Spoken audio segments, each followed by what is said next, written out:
आज का जो वचन है उद्धार की कीमत, क्योंकि हमें माफी मिल गई हमारे पापों से, हमारा जब उद्धार हुआ। पर अब अगला संडे कम्युनियन संडे है।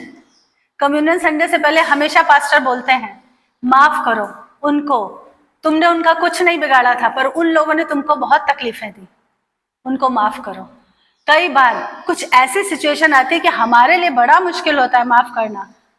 हम कहते हैं हम तो छोटे थे उस वक्त, हम तो बच्चे थे, हमने तो कुछ नहीं किया था, फिर भी उन्होंने हमारे साथ ऐसा किया, हमारी क्या गलती थी? पर क्षमाहीनता बाइबल बताती है एक अपराध है। और जो लोग उद्धार पा चुके वो अपने उद्धार की कीमत को समझें। ये बहुत जरूरी है, क्योंकि शैतान का छलावा है कि ठीक है, अच्छा तुमने उद्धार पा लिया, अच्छा बपतिस्मा ले लिया, अब तुमको खौलता हुआ नहीं बनने देंगे। एक संडे चर्च आओ, 4 संडे मत आओ, एक दिन बाइबल पढ़ो, 4 दिन बाइबल मत पढ़ो, तुम शैतान के लिए कभी खतरा नहीं बनोगे। बपतिस्मा लेने से वो ताली नहीं बजा, वो डरता नहीं है, ताली बजाता है, बोलता है अच्छा एक और जोकर आ रहा है, ठीक है अब इसको देख मैं कैसे नचाता हूँ। अपने को यीशु का बोल रहा है, बड़ा बपतिस्मा लेके उछल रहा है, मिठाई बांट रहा है, अब देखो कैसे मैं निराशा के जाल फेंकता हूँ, कैसे मैं ठंडेपन का आत्मा इसके ऊपर उड़ेलता हूँ। आज जो खोल रहा है बपतिस्मा लेके, देखना 4 दिन बाद कैसे इसको ठंडा कर दूंगा। ये उसकी चाल है। उद्धार तो हो गया, मुकम्मल ना हो, पूरा ना हो, कंप्लीट ना हो, खोलते हुए ना बनो, क्योंकि जब तुम खोलते हुए बन गए तो तुम उसके राज्य का तहस नहस करोगे। आमीन? मानी हुई बात है। इसके लिए वचन देखेंगे, जिनका उद्धार नहीं हुआ वो लोग आज वहां ज्वाला में तड़प रहे हैं और वो कह रहे हैं कि एक मौका दे दो। जिन्होंने मसीह के वचन का रिजेक्शन किया, रिजेक्ट किया, कितने ऐसे हैं जिनको आपने वचन बताया होगा, उन्होंने मुंह पे रिजेक्ट कर दिया होगा। हमारे आसपास, हमारे दोस्ती यारी में, हमारे वर्क प्लेस पे ऐसे बहुत से लोग हैं। उनके लिए दुआ करो। वो बार बार बोलने से नहीं सुनेंगे, बहस मत करो, पर उनके लिए दुआ करो, क्योंकि आज वो इस चीज को नहीं समझ रहे हैं। जब वो इस दुनिया से जाएंगे वहां उनको कोई दूसरा मौका नहीं मिलेगा। यहाँ मौका है, वहां चिल्ला के वो यीशु से कह रहे हैं। ऐसी कितनी गवाहियां, जो लोग को हेल का विजन मिला, उन्होंने देखा है कि वहां लोग चिल्ला रहे कि यीशु एक मौका दे दो, एक मौका दे दो। यीशु कह रहा है जजमेंट हैज बीन सेट, अब सेट हो चुका है, फैसले हो चुके हैं, अब कुछ नहीं कर सकते। धरती पर रहते रहते डेथ बेड पे, मृत्यु शैया पे तुम्हारी आखिरी सांस तक मौका है, उसके बाद नहीं है। हम उद्धार पा चुके हैं, हम सौभाग्यशाली लोग हैं। हमको अपनी कीमत समझनी चाहिए, अपने उद्धार की वैल्यू समझनी चाहिए। लूका का 16 चैप्टर निकालिए, 27 से लेके 31 वर्ष तक पढ़िए, 27 से 31 तक। कहा तो हे पिता, मैं तुझसे विनती करता हूँ कि तू उसे मेरे पिता के घर भेज, क्योंकि मेरे 5 भाई हैं। वह उनके सामने इन बातों की गवाही दे, ऐसा न हो कि वे भी इस पीड़ा की जगह में आए। ये कहानी हम सब जानते हैं। एक अमीर व्यक्ति था, वो मरा, वो नर्क गया। एक लाजर था, कंगाल था, वो मरा, वो स्वर्ग गया। और क्यों नर्क गया, क्यों स्वर्ग गया, मैं पिछले वचन में बता चुकी हूँ। क्योंकि उनके काम ऐसे थे। अमीर या गरीब होने से डिसाइड नहीं होता कि आप नर्क जाएंगे या स्वर्ग। आपके कामों से, आपने उद्धार को, आपने यीशु को अपना उद्धारकर्ता कबूल किया या नहीं, उसके आधार पे ये डिसाइड होता है कि आप नर्क जाएंगे या स्वर्ग जाएंगे। और ये सत्य है, नर्क है, स्वर्ग है। मेरी एक फ्रेंड है, उसकी छोटी सिस्टर हमेशा बोलती है, अरे स्मृति दीदी पता नहीं क्या करने लगी, किसने देखा है नर्क और स्वर्ग, इस दुनिया में मजे करो, खाओ पियो, मजे करो। लोगों को ऐसे ही शैतान ने उलझा रखा है। ये जब ज्वाला की आग में तड़प रहा है ये अमीर व्यक्ति, तो कह रहा है मेरे 5 भाई और हैं, अब कम से कम उनको बचा लो।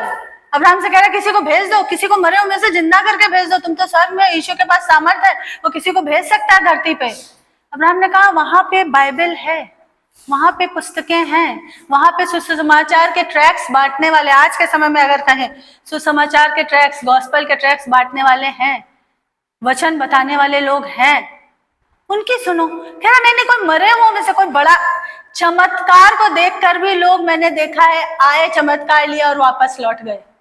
अब्राहम कह रहा जब वचन नहीं सुन रहे तो चमत्कार को भी नहीं मानेंगे, आएंगे चमत्कार। मैंने अपनी इन आंखों से 25 साल के मसीह जीवन में देखा है। बहुत छोटी उम्र में उद्धार हुआ था और तब से मैं देख रही हूं, लोग आते हैं, चमत्कार लेते हैं, वापस लौट जाते हैं।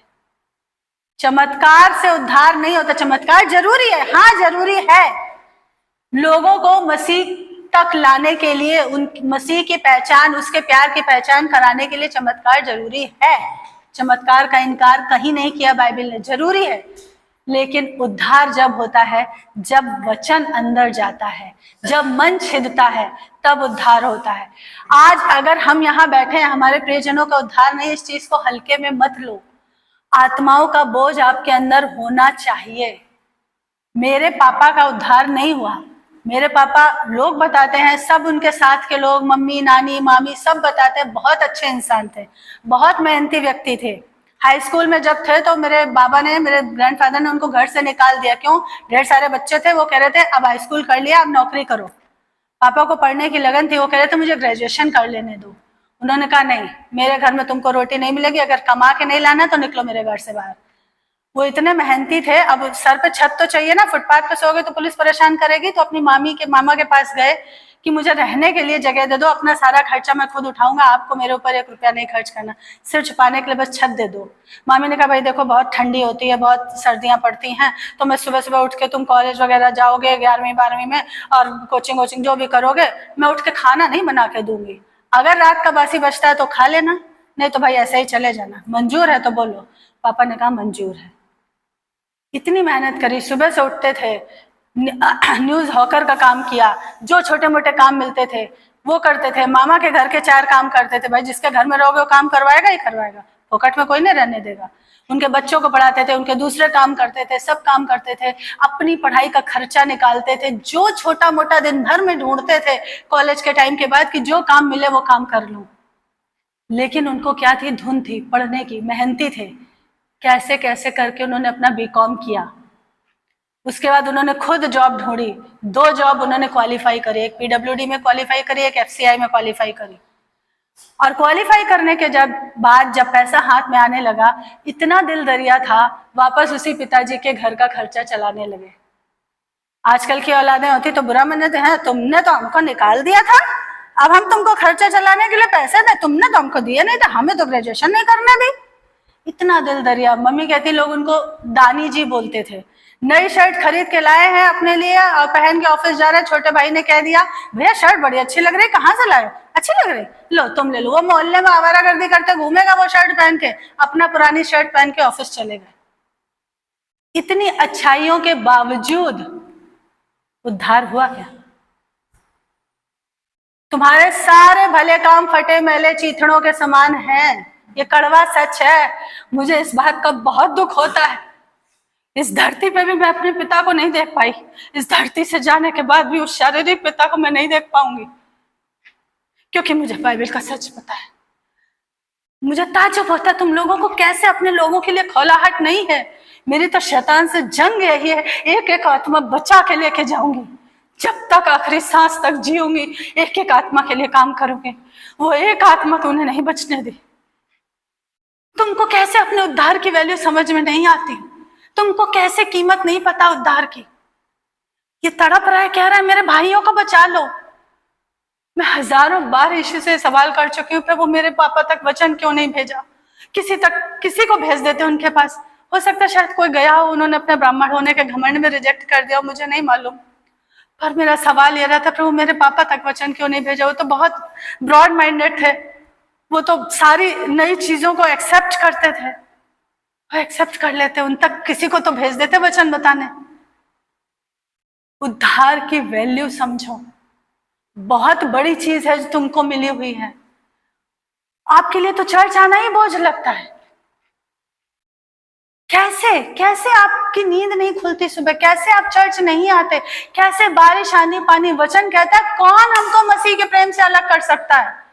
कैसे तुम देखो, अभी ब्रदर सुबह बता रहे थे, अभी इनकी वाइफ को वचन बताया गया है, वो प्रभु में आना शुरू हुई। हमने सिस्टर से कहा था नेहा के साथ भेजना, और शैतान ने कैसा फंदा डाला, क्योंकि संगति में आओगे तो बढ़ोगे, मजबूत बनोगे। चर्च आओगे तो नो डाउट, अगर आपकी चर्च सच्ची है, खरा वचन बताने वाली है, आपको मीठी बातों से खुश करने वाली नहीं है, सोशल गैदरिंग वाली चर्च नहीं है, आत्माओं की खलाहट से भरी हुई चर्च है, तो वहां आके एक व्यक्ति बढ़ेगा ही बढ़ेगा, उसका आत्मा बलवान बनेगा ही।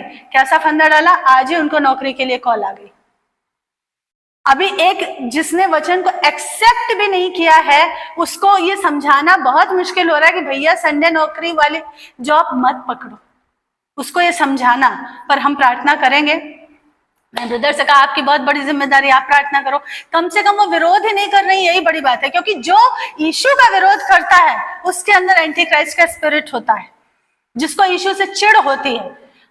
इंसानों का यीशु से कोई चिढ़ नहीं है। जब मेरी शादी का टाइम आया था, मैंने पास्टर को यीशु के बारे में बताया था। मैंने कहा मैं तुमसे शादी करने के लिए भी यीशु को नहीं छोड़ूंगी, करनी है शादी करो, नहीं करनी मत करो। इन्होंने कहा मुझे यीशु से कोई प्रॉब्लम नहीं है। इट मीन्स इनके अंदर एंटी क्राइस्ट का स्पिरिट नहीं था। हाँ, पर जो बचपन से पाल पोस के बड़ा किया गया था ब्राह्मणवाद, वो था। इन्होंने कहा मुझे फोर्स मत करना, तुमको जो करना करो, मुझे प्रॉब्लम नहीं। तो एंटी क्राइस्ट का स्पिरिट हर इंसान के अंदर नहीं होता, लेकिन जिनके अंदर होता है शैतान का गढ़, वो यीशु के नाम से चिढ़ते हैं और वो हर वो मौका ढूंढते हैं कि कैसे यीशु को नीचा दिखाएं। इतनी सी भी बात हुई ना तो कहेंगे तुम्हारे यीशु ने ये नहीं किया, तुम्हारे यीशु ने वाली प्रेयर आंसर नहीं की। और जब उनसे पूछो कि भैया तुम वहां काहे गए थे माथा टेकने, जब तुमसे कहा था यहाँ प्रार्थना कर रहे हो तो बस यहीं लगे रहो, वो नहीं बताएंगे कि हमने क्या पीछे से गड़बड़ करी, कि आत्मिक जगत में युद्ध चलता है। हमें आत्माओं का बोझ होना चाहिए। अपने उद्धार की वैल्यू समझो, अपने उद्धार की कीमत समझो। बाइबल में लिखा है बच्चों को शिक्षा उस मार्ग की दे जिस पर उन्हें जीवन भर चलना है। सिस्टर आपका बड़ा बेटा अभी सेंटेंसेस पढ़ने लगा पूरे? अभी नहीं, किस क्लास में है? LKG में, बड़ा वाला। हाँ, तो अभी जब वो फर्स्ट में जाएगा तब पूरे सेंटेंस पढ़ने लगेगा ना, उसके हाथ में उस दिन से ही बाइबल थमा देना। क्योंकि मैं बार बार ये कहती हूँ, मैंने जो किया है वही बताती हूँ। एक माँ के हाथ में होता है बच्चे को मसीह में खड़ा करना। मेरे घर में तो सारे जेंटाइल थे, दादी नानी सब। जब मैं इसको होली नहीं खेलने देती थी, जब मैं इसको दिवाली के पटाखे नहीं छुड़ाने देती थी, मेरी मम्मी वहां फोन से कहती थी पटाखे छुड़ाए, मैं कहती थी नहीं, वो यीशु का बेटा है। कहती थी अरे तुम कैसी जल्लाद माँ हो, बेचारे बच्चे का बचपन छीने ले रही हो।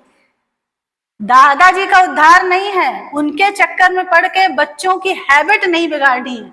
बच्चे को आप स्कूल जब रेगुलर भेजते हो तो चर्च भी रेगुलर लाना है, क्योंकि वो बच्चा बाद में, मैंने मम्मी से कहा अगर अभी नहीं सीखा ये कभी नहीं सीखेगा। ठीक है मैं जल्लाद माँ हूं, मुझे ये टाइटल मंजूर है, पर मेरे बेटे को अभी समझना पड़ेगा कि ये मेरे लिए नहीं है। माँ को कई बार अपनों के खिलाफ खड़े होना पड़ेगा, एक मसीही, स्ट्रॉन्ग मसीही अपने बच्चे को बनाने के लिए। खास तौर से भारत जैसे देश में बातें सुननी पड़ेंगी, तैयार रहो उसके लिए तैयार रहो। जीजाबाई के बारे में हम सब जानते हैं। शिवाजी के लिए हम बोलते हैं कि उसमें बहुत सारा हाथ जीजाबाई का था, शिवाजी को शिवाजी बनाने में। हिस्ट्री पढ़ी है ना, हमने बचपन में पढ़ी है ना हिस्ट्री। शिवाजी को शिवाजी बनाने में हाथ किसका था? जीजाबाई का था ना। एक स्ट्रॉन्ग, वो तो इस धरती के महान योद्धा थे। मसीह के जगत का महान योद्धा बनाना है तो हम कैसे अपने बड़े बुजुर्गों के आगे घुटने टेक दे और अपने बच्चे का आत्मिक जीवन खराब होने दे। 7 बजे बस आती थी, बचपन से फर्स्ट स्टैंडर्ड से 5 बजे उठने का नियम डाल दिया था कि उठो, पहले बाइबल पढ़ो, उसके बाद नहाओ धो, तब तुम्हें ब्रेकफास्ट मिलेगा, तब तैयार हो, तब जाओ। ना बस के लिए कभी लेट हुआ, ना बाइबल पढ़ने में कभी उसने कोताही करे। क्योंकि जैसे उठो पहले ब्रश करो ये आदत सिखाई गई, रात को सोने से पहले ब्रश करो ये आदत सिखाई गई, ये भी तो आदत है, ये भी तो लगानी है, संडे चर्च आओ, ये आदत है। हम अगर माँ होकर घुटने टेक देंगे, हथियार डाल देंगे, हमारे बच्चे हम सोचे 4 साल बाद 10 साल बाद स्ट्रॉन्ग मसीह बनेंगे, वो नहीं होगा। क्योंकि वचन में लिखा है बच्चे को शिक्षा उसी मार्ग की दे जिस पर उसे जियो। और शैतानी जगत में क्या हो रहा है ये भी हमको जानना है, अवेयर रहना है। आने वाले समय में गवर्नमेंट्स आपके बच्चों पे कब्जा करेंगे। नॉर्वे की वो घटना याद है जिसपे पिक्चर भी बन चुकी है, Mrs Chatterjee versus Norway, picture बनी ना रानी मुखर्जी की। हमारे इंडिया के बच्चे थे ना जो हमारे इंडियन पैटर्न से पल रहे थे, नॉर्वे की गवर्नमेंट ने बच्चे छीन लिए, आज तक वापस नहीं दिए, केस चल रहा है। क्योंकि वहां का तरीका है कि बच्चों को आप अपने साथ नहीं खिला सकते, बच्चों को हाथ से खाना नहीं खिला सकते, वो उनके रूल हैं। आने वाले समय में सारे देशों में 1 वर्ल्ड 1 रिलीजन 1 वर्ल्ड 1 ऑर्डर होने वाला है। बच्चे गवर्नमेंट कैप्चर करेगी ताकि उनको एक रोबोट, एक बंधुआ गुलाम बना दे। तो क्यों नहीं अभी हमारे पास मौका है, अपने बच्चों को मसीह से भर दो नस नस में। उनके मसीह क्यों नहीं भर देते नस नस में? अपने उद्धार को इतना हल्का क्यों ले रहे हो? वो बच्चे कल को, हमारे बच्चे इतने सौभाग्यशाली तो है नहीं कि स्कूल जाएं तो उनको सब तरफ मसीह की बातें मिलेंगी, सारे क्रिश्चियन बच्चे मिलेंगे, वो कहेंगे हाँ आज संडे मेरे चर्च में ये मैसेज हुआ था, तेरी चर्च में क्या मैसेज हुआ था। ऐसा माहौल मिलता है क्या? नहीं मिलता हमारे बच्चों को। वहां तो जेंटाइल है जो बात बात पर गाली निकालते हैं, वहां तो जेंटाइल है जो फिल्मों की बातें करते हैं, जो गंदी बातें करते हैं। ऐसे में आपके बच्चे के अंदर नसों में मसीह का भरना अभी से बहुत जरूरी है, क्योंकि कल वो दुनिया में जाएगा तब वो सीख जाएगा, 2 घंटा सीख जाएगा। ये हर माँ की जिम्मेदारी है। आप अपना काम पूरा कर दो, उसके बाद प्रभु से कहो प्रभु मैं जो कर सकती थी वो मैंने किया, बच्चा आपके हवाले है, अब आप इसको चलाओगे। आंधी पानी की वजह से बच्चों को कभी स्कूल जाने से रोकते हो? कभी रोका तो रोका, अदरवाइज रोकते हो क्या? नहीं रोकते हो। हम चर्च बच्चों को नहीं लाते हैं। अरे बच्चे का एग्जाम है, अरे बच्चे का पेपर है। मैंने देखा है चर्चेस के क्रिश्चियंस को, मैंने देखा है कल उसका एग्जाम है इसलिए आज चर्च नहीं आया, घर में बैठ के भले ही वो सो रहा हो। मैंने इनको ये कभी नहीं करने दिया। एग्जाम है तो चर्च सबसे पहले जाओगे क्योंकि आशीष वहीं से आएगी। एग्जाम में चर्च है तो चर्च छोड़ के घर बैठा दो बच्चे को, कभी नहीं सीखेगा, कभी विजेता नहीं बनेगा, मसीह के लिए कभी खड़ा नहीं होगा।